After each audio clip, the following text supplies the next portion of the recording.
So we're making some pieces to go on the drip edge, underneath the drip edge, to get our water away from the house more. So we have this aluminum, it's white coated, I think it's 0.039. It's heavier than the standard flashing, but it's still nice and workable. So I first cut strips out of this 2-foot wide piece. It's pretty dark in here right now.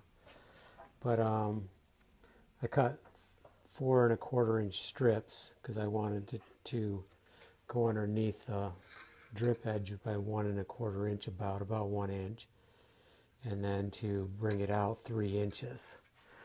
And then once I cut the strip, I lay it on my table here, keep about 1/4 or 1 1/4 inches off, and then just bend it with my hands. I don't think you can see that very good, but just kind of bend it down until I get this.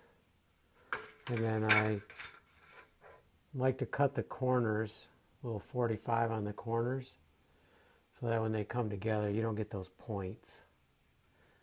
And then next we'll take it up on the lift, and we're going to use those metal screws with the metal washer with the neoprene underneath, so everything's nice and capped, and put them in.